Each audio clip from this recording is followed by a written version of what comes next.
कि अगर मैं रिसीट देता हूं आपको, मैं इस महिला को रिसीट देता हूं कि मेरे को यहां से वहां जाना है, दूसरा अर्जी इस आदमी को देता हूं कि मैं यहां आ गया हूं, वो मुझे वहां डाल देता है परिवर्तित जंगपुरा में, तो ये जो विलंब है 8 साल का, ये जो एक्शन लेने का कि आपने अपने रिकॉर्ड उस स्वीकृत एक्नॉलेजमेंट के अंतर्गत नहीं बदले, वो किसकी गलती है? पवन खेरा की गलती है? क्या पवन खेरा आपके ऑफिस में बैठ के उसको चेंज करेगा रिकॉर्ड को? अपने विलंब को 8 वर्ष के आपने डिग आउट किया, खोदा। क्यों?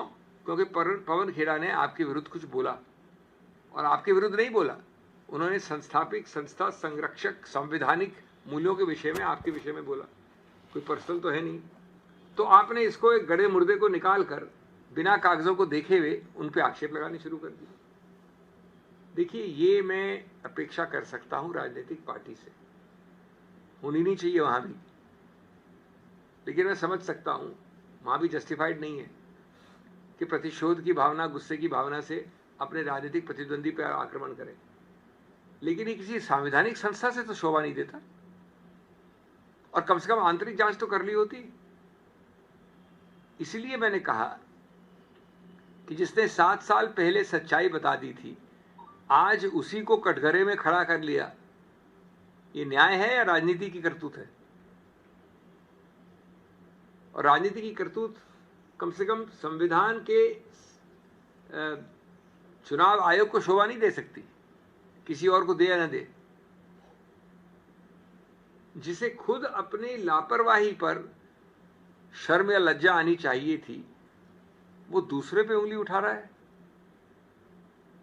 8 साल पुराने बिना चेक किए हुए दस्तावेज, जल्दबाजी में आपको एक गुस्से में कुछ न कुछ शो को नोटिस इशू करना है, तो आपने बुलाया नहीं, पूछा नहीं, बातचीत नहीं की, और एक बिल्कुल उनके छवि को नुकसान पहुंचाने के भावना से आपने उन पर अटैक लगा दिया। तो मैं अंत में संक्षेप में ये कहूंगा कि कई प्रश्न इससे उठते हैं। बहुत विनम्रता से मैं कहूंगा कि चुनाव आयोग को इन प्रश्नों पर ध्यान देना चाहिए।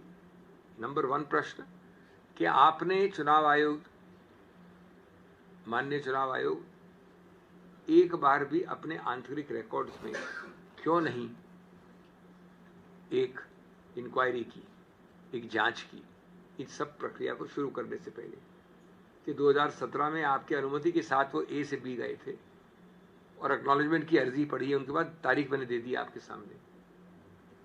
नंबर 2 कि अगर ये है दस्तावेज रिकॉर्ड में जो होने चाहिए, तो किसने अनुमति दी, किस स्तर पे अनुमति दी, किस हाई लेवल पे अनुमति दी कि ये कारण बताओ नोटिस बिना किसी जांच के इशू कर दो भाई। क्यों? क्योंकि वो किसी एक राजनीतिक प्रतिद्वंदी पार्टी का एक मेंबर है, वो हमको तंग कर रहा है, वो हमसे प्रश्न पूछ रहा है, गणतंत्र में वो एक मुख्य धारा की पार्टी की तरफ से गणतांत्रिक प्रश्न पूछ रहा है, इसलिए उसको शो कॉज इशू कर दो। और 8 साल बाद सबसे बड़ा इशू होता है टाइमिंग का।